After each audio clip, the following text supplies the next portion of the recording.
movie fans out there, Matt Drabba back with another episode of Total Running Time. I really hope you guys enjoyed our last 2 weeks of covering the Indiana Jones franchise. I very much enjoyed reliving the movies with you and going through them again. I love Indiana Jones, and I hope you do too. Okay, so we're into March now, right? This is the first first official week of March, and we're going to be kicking it off a little bit different. I've got a great lineup of movies for this month, starting off with Star Trek from 2009.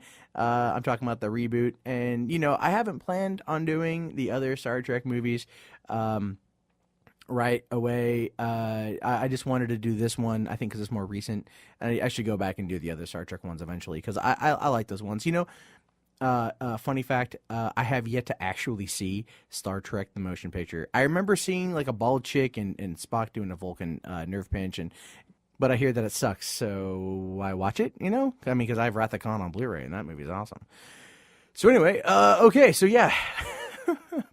Hope you guys are also checking out facebook.com/2bucktheater. That is the movie news and reviews page that I run on Facebook. We're pushing 800 fans, hoping we get to 1,000 by June. That's my goal, so I'm pushing it pretty hard. Hope you guys dig it. Hope you guys check it out. I put a lot of work into it. I love it.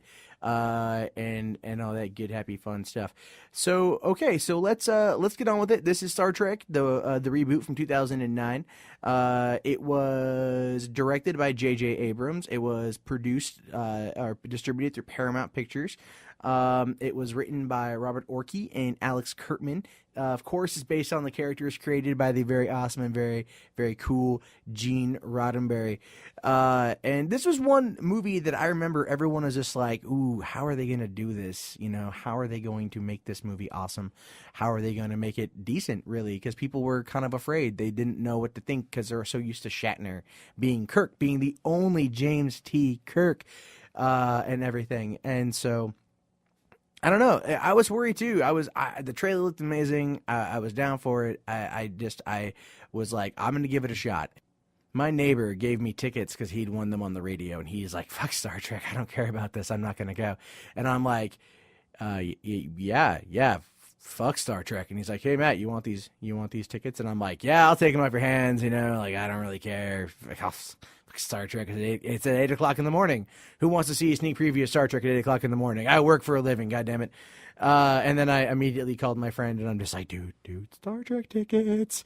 And he's like, we're going. And we did. And okay, so the movie stars Chris Pine, Zachary Quinto, Zoe Saldana, Carl Urban, Simon Pegg, Bruce Greenwood, and even has cameo appearances by, for some stupid reason, Winona Ryder and Tyler Perry, who I did not know that was Tyler Perry until someone pointed out that was Tyler Perry. And then I was like, great, it's Tyler Perry in Tyler Perry's production of Tyler Perry's Tyler Perry, also known as Star Trek. No, I'm just glad he showed up. He wasn't bad. People always kind of give Tyler Perry crap. I give Tyler Perry a lot of crap, but whatever. And so, yeah, so let's get into it. The movie, the movie has a running time of 127 minutes of pure unadulterated awesome. It had a budget of $150 million, which is a lot, but I understand it. You've seen it. You know what I'm talking about. And it pulled in worldwide $385 million and a half dollars. So that is a lot of cash. And of course, there's a sequel coming. I'll talk about that here in a little bit. So, okay, let's get into it. Let's get into the storyline. I know that's why you're here. Probably not to hear me just rabble on, but let's do it. Okay. In 2233, the Federation starship USS Kelvin is investigating a lightning storm in space. The Romulan ship Narada emerges from the singularity and attacks the Kelvin. Narada's first officer, Aiel, demands that Captain Robow come aboard to discuss a ceasefire. Narada's commander, Nero, kills Robow before resuming the assault on the Kelvin. The Kelvin's first officer, George Kirk, orders the ship's personnel evacuated via shuttlecraft, including his pregnant wife, Winona. Kirk sacrifices himself by steering the Kelvin on a collision course with the Narada. Winona and George agree to name their newborn son Jim moments before the collision. Several years later, Spock is growing up on the planet Vulcan, and he's discriminated against for being half human. As an adult, he decides to join Starfleet. On Earth, James Kirk has become reckless but intelligent young man. After a bar fight involving Uhura, Kirk meets Captain Christopher Pike, who challenges him to emulate his father's heroism and join the Starfleet. 3 years later, Commander Spock accuses Starfleet Academy Cadet Kirk of cheating during the Kobayashi Maru simulation. The disciplinary hearing is interrupted when Starfleet receives a distress signal from Vulcan. With the primary fleet out of range, cadets are mobilized to crew waiting ships in orbit. Leonard McCoy and Kirk aboard Pike's command Enterprise. Realizing that the lightning storm observed by Vulcan is similar to the one on the day of his birth, Kirk convinces Pike to stop and evade a trap. The Enterprise arrives at Vulcan to find the rest of the fleet destroyed and the Narada drilling into Vulcan's core. After the Enterprise is attacked by Narada, Pike surrenders, giving Spock command of the ship and promoting Kirk to first officer. Kirk and Hikaru Sulu perform a space jump onto a drilling platform, disable it. However, it has drilled deep enough for Nero to launch red matter into the core that creates an artificial black hole. Most of Vulcan's population is killed as the black hole consumes a planet, including Spock's mother. Nero tortures Pike to gain access to Earth's perimeter defenses. Kirk is removed on Delta Vega for mutiny after arguing against Spock's orders. Kirk encounters Ambassador Spock, who explains that he and Nero are from the future, 129 years in the future. The galaxy is threatened by a volatile supernova. Spock intended to use red matter to create a black hole to stop it, but the supernova's nebula destroyed the planet Romulus before he could act. Nero attacked Spock's vessel with Narada, and both are caught in the event horizon of the black hole, sending them back in time. Nero captured Spock and stranded him on Delta Vega to watch Vulcan's destruction. Spock and Kirk walk to a nearby Starfleet outpost where they meet Montgomery Scott, who beams them to the Enterprise with Kirk. Following Ambassador Spock's advice, Kirk confronts Spock and forces him to acknowledge that Spock is emotionally compromised and give command to Kirk. Kirk and Spock beam aboard the Narada. Kirk rescues Pike, while Spock uses Ambassador Spock's ship to destroy the drill. Spock leads the Narada away from Earth, and the Enterprise arrives and beams Kirk, Pike, and Spock away. Spock's ship and the Narada collide, igniting the red matter and creating a black hole that destroys the Narada and almost claims the Enterprise. On Earth, Kirk is promoted to the rank of captain and given command of the Enterprise, while Captain Pike is promoted to rear admiral. Spock encounters his old self in a hangar. Ambassador Spock has selected a planet to colonize for the surviving Vulcans. He dissuades his younger self from resigning from Starfleet to help his species, encouraging him to do what he feels right, instead of what is logical. Spock remains in Starfleet and becomes a first officer under Kirk's command. The film ends with the Enterprise going to warp as Ambassador Spock narrates "Where No Man Has Gone Before" monologue. And that's the movie of Star Trek. It is awesome. Oh my God. Like, seriously. I mean, like, you know, every time I read off one of these things, just, you guys got to remember that when I do this show, I choose the movies for right now until I start getting a lot of suggestions, which I've been getting a few of them, but I choose movies that I really like. So that is why I get so excited, because I really dig these films. I really love Star Trek. I was blown away when I saw it the first time. And of course, like, the day it opened, I worked at a drive-in, and so I watched it twice at night, and I've seen it several times. I own it on Blu-ray. It's a great, great, great film, and I can't wait for next year when they do a freaking sequel. And this is an open note to JJ Abrams. If he ever hears this, do it. Don't be all like, oh, well, I'm finishing Super 8, and I might want to go do this. No, Star Trek. That's your baby. Do it. If you look at the cast and who plays the crew on the ship, I mean, all of them really embodied what we love and why we love those characters on the show. Quite literally, I mean, you know, you look at, like, let's say, okay, Chris Pine is Kirk. He did a great job as Kirk. He did a great job as this character. He was, like, kind of smart. You know, he's just like, I'm cocky, I'm suave. But he's ultimately smarter than everyone gives him credit for, because he plays that role so well, and people like it. I love the scene where he steals, like, the old, you know, the old classic car and drives off the cliff and stuff like that. And the great thing is, in the trailer when they show that scene, and the cop, who was actually, it was funny, when they shot the movie, the officer actually had just the top part of the mask on, and so they actually ended up CGing the bottom part of the mask to make him look more robotic than human. Just funny little fact for you. And that kid's like, I'm James Tiberius Kirk, but the way he says it almost sounds like I'm James Siberius Kirk, because he has a bit of a lisp. And you can actually see that kid on No Ordinary Family as JJ. JJ, you know, anyway.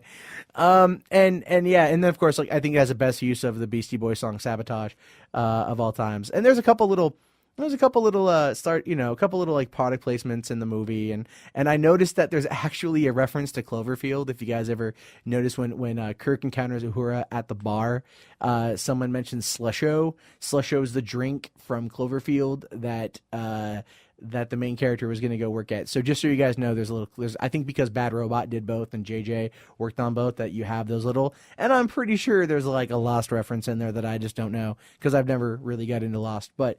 Things like that. Like I loved Zoe Saldana as Uhura. I think she's a fantastic actress. And she's pretty easy on the eyes too, so that's not so bad. I wasn't expecting her and Spock to hook up, but hey, it's all good, because Zachary Quinto, my God, right? Like this man was Spock when he was a kid or when he was younger. He played it very well, very logical, but then also like kind of like. You got to see the emotion behind his eyes, I think, is what really sold the character. Like he was just like very invested into it and very emotional about the whole thing. Simon Pegg as Scotty was great, because if you go back to everyone will remember Scotty as being fat, right? But if you go back to the original series, Scotty wasn't fat. Scotty was kind of ripped, dude. You know what I mean? Like he was pretty ripped. James Dugan was just like, he was pretty bulky and shit. And so I thought that Peg did a great job, just kind of with like the funniness and playfulness of the character. I liked Anton Yelchin as Chekhov. He was great, with nuclear vessels. John Cho as Sulu was an awesome choice. I like him quite a bit. I thought he did a great job. And of course, Leonard Nimoy. That's Oh, and I'm sorry, Carl Urban. Bones was great. I think he played my favorite character in that. He just his delivery and the way he did things was fantastic. And Eric Bana as Nero. He was okay. You know what I mean? But just the whole fire everything it was funny because I remember that from the trailers, and then we just joke around online like fire everything. And yeah, so overall, movie didn't really have a lot of flaws. People always kind of attacked it for his logic, but it's a Star Trek film, so it's not really. I mean, yeah, it's based more in scientific fact than scientific theory, which is like more kind of or science theory than science fiction, which I'd say is what probably Star Wars is more like. But these films are just fun. It was a fun movie. It was a really, really good film. I think the one complaint I heard everyone say was like lens flare. They go, "Oh, I'm going to go see Lens Flare the movie." I disagree because if you listen to JJ talk about the lens flare, there was a reason that was there. Because in his mind, he was talking with his DP and stuff, and it was always like it was the future in his mind was very bright. It was very, very colorful. Everything was always happening at all the time. So there was that. But I think with this film, what happened was they'd always show you something shining off the screen, the corner of the screen. So it's always like something very exciting is happening just out of frame. So you want to know what's going to happen because it's supposed to symbolize that the future is always moving, right? You're always moving, things are always happening, that kind of stuff, and everything. So yeah, I really love the film. If you get this with the Blu-ray, it's got some deleted scenes. You get more of the backstory of Nero. Because Nero's story, the way they cut it together, kind of didn't make a lot of sense. Like Spock says that Nero was there for like 3 years after they blew up the Kelvin, which damaged their ship enough for them to stay put. But they waited there for him to arrive. Oh, no, sorry. Hold on. Scratch that. Let's go back. Okay, so the Kelvin... And they kind of talk about this a bit in the movie, but it's really backstory stuff here. The Kelvin attacked the Narada, and in the destruction, it damaged the ship. Now, two Klingons, like Klingon birds of prey, showed up and captured Nero and his crew, right? And they towed the Narada back to their homeworld, or no, their prison planet, which is kind of mentioned in the movie. And now they spent like 15 years trapped in that prison planet, and then they escaped and they got their ship back up. That's the whole thing. Now, how they encountered Spock Prime, I'm not too sure because that's never fully. It just says, oh, he arrived, but it's like he didn't arrive at the planet. He arrived someplace else. They somehow knew about him arriving. So I don't get that part. That's like the only logic in the story that I never quite got. But other than that, it was brilliantly done, brilliantly written. I loved it. And so quickly before I go, I want to talk about the sequel because, quite frankly, it's It's what I think a lot of us want to see. Okay, so basically what's going to happen with the sequel is this. The cast has signed back on to do 2 sequels, so we're going to do a Star Trek trilogy. JJ is going to produce it at least, but he hasn't agreed to direct. You know, and I think that that he should do it. Paramount is planning to release a film on June 29, 2012. They haven't even finished the script yet, so get on it. Yeah, do it. I'm just, like, in your face, man. So yeah, I love it. If you like Star Trek, post on it. Let us know. Talk about it. Listen to the show. Let us know how you feel. Anyway, my name is Matt Jarbo. Thank you very much for listening, paying attention. And check us out at facebook.com/2bucktheater. I will see you guys on Friday for the Hangover. All right, bye. All right, bye.